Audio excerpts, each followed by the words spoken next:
Hi, this is Chimes Media and I'm James Williams. Well, there's been a lot of coverage about the Covington Roman Catholic School, the behaviour of the boys when they were waiting for a bus after their participation in a demonstration, pro-life demonstration. And what was amazing to a lot of onlookers was the pure, vile, vitriolic and pathological hatred that was poured out about those boys. You know, people jumping to conclusions about them being racist and disrespectful, white supremacists, you know, Nazis. And the appalling thing is the threats, the death threats, the encouragement to assault them, people paying or offering to pay people for punching them, even offering to do fellatio. One woman was offering to do fellatio to anyone could punch that boy Nicholas in the face. Utterly disgraceful stuff. But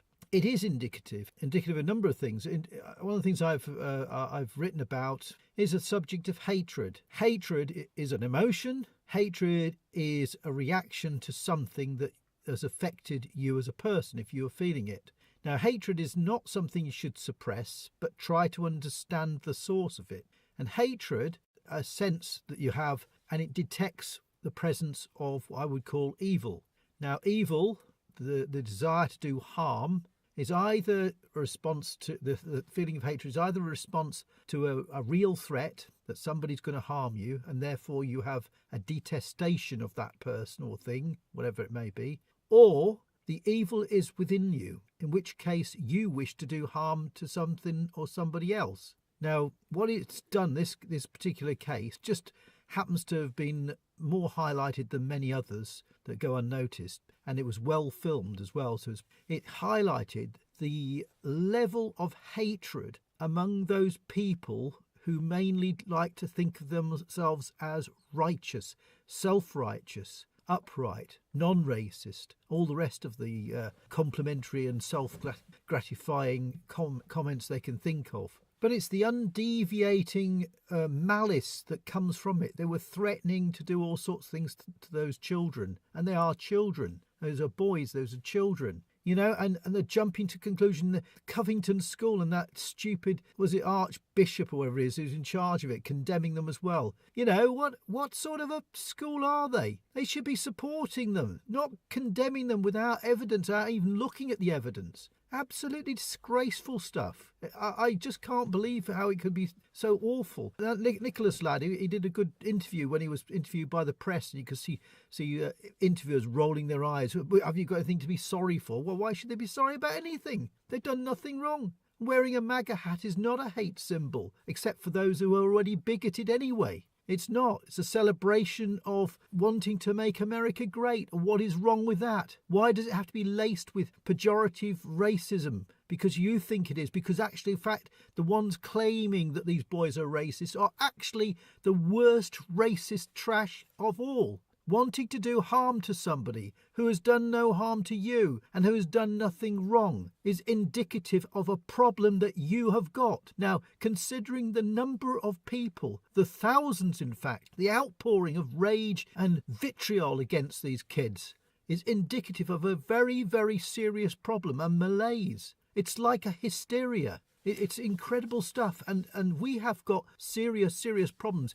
You have references to the Brett Kavanaugh thing, where in spite of there being absolutely no evidence, in fact, contrary evidence that Brett Kavanaugh ever did anything that they said he did, in spite of that, they refused, a significant number of them refused to accept that Brett Kavanaugh is not a rapist. The same as this Russian collusion nonsense with Trump. I don't care whether you like Trump or don't like Trump. There is no evidence of him colluding with Russia, and it has been investigated for the last 2 bloody years, and nothing has been found. But still they won't have it. And this idea, this entrenched idea that white racism, white male supremacism, and all that garbage is utterly unfounded. Where's the white supremacist when a man who's getting separated and divorced has his kids taken off him? He's not allowed to see them. How is that privileged? You know, you don't understand, do you, what it's actually like? And the thing is, there is no path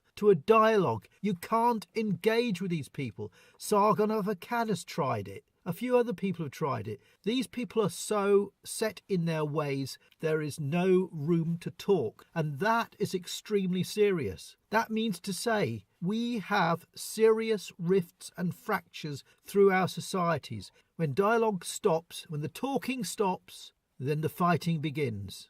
And we are at that stage now. The troubles we've got in Europe and Britain and America, they're all maybe slightly different, but they are the same. There are entrenched views, and the hatred and vitriol and the potential for violence is being whipped up, not by social media so much, but the dishonesty of the mainstream media by not telling the bloody truth about reality. You know, at least give people the option of having the truth. I go to meetings, I go to talk meetings, chats about things. There's two different groups I go to. And one of the interesting thing is, the group I most identify with don't watch television. They find out from books and watching YouTube and social media what is actually going on. They investigate themselves to find what's going on. And the other group, they're a nice bunch, nice people, but they do watch television, and they come out with repetitive things, rhetorical things, which they can only pick up from mainstream media. I'm not sure if Brexit was the right thing I did when I voted for it, all that stuff. But anyway, I can go on a bit longer. I'm beginning to ramble now. I find myself despondent about the way our country is going, where our society is going, the way it's going on across the world. We are approaching a precipice. We've been through these horrors before, time and again. They repeat themselves time and again. And we are approaching a precipice where the fractures will break societies apart. If, for example, the UK government decide to not go ahead with Brexit, well, where does that leave legitimacy? You know, where does that leave legitimacy in the UK? Why would you want to believe in anything? Why would you want... Why should you follow the law if they can't do what the people mandated them to do?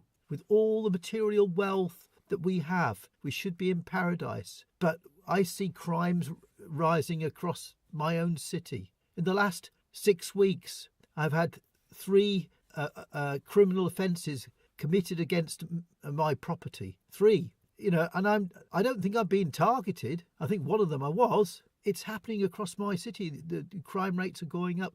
When crime goes up, it's like like a social temperature, you know. And if it gets to be bad, you're in a fever pitch. When there's no crime, then you're in a placid state. But these are all symptoms of the fall that is to come.